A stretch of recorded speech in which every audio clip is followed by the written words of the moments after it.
বাসায় কিন্তু আজকে কয়েকজন মেম্বার নেই, কারণ সবাই বেড়াতে চলে গিয়েছে। তো আমরা 2-3 জনের জন্য রান্নার কোনো ভেজাল করব না, ডিম ভাজা করে নিয়েছি।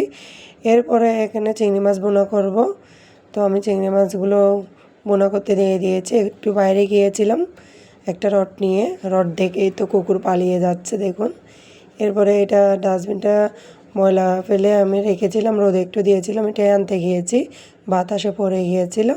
এরপর রুমে দেখি মেয়ে দেখুন কী সুন্দর মোবাইল দেখতে আছে এদিকে আমার চিংড়ি মাছের বোনাটাও হচ্ছে। আবার রুমের মধ্যে গিয়ে দেখলাম জানলা খোলা, এখানে বাতাসের টেক্সিন সব কিন্তু এলোমেলো হয়ে গিয়েছে। এটা ঠিক করলাম, ছোটো মেয়েকে স্নান করালাম, দেখুন কাজলের ফোঁটা দিয়েছি।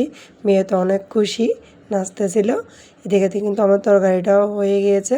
তো আমি কিন্তু সবসময় রান্না করার পরে চুলে এভাবে মুছে নিই, কারণ পরিষ্কার করে রাখতে আমার রান্না করার পরে ভালো লাগে। কারণ চুলায় আমি তরকারি ঝোল টোল দেখলে আমার ভালো লাগে না। তো দেখুন আমি স্নান করে আসছি, পূজা দিব, এগুলো পূজা দিব। কালকে কিন্তু বৃহস্পতিবার ছিল, তো এখানে কলা পান দিয়েছিল, ওগুলো নামিয়ে নিয়েছি। আর আসনটা কিন্তু মেজে নিয়ে আমি সুন্দর করে আসন বসিয়ে দিয়েছি, দেখুন খুব সুন্দর লাগতেছে। তো ভিডিওটা অবশ্যই আপনারা লাইক কমেন্ট শেয়ার দিবেন, আর পেজটা ফলো দিয়ে পাশে থাকবেন। ধন্যবাদ।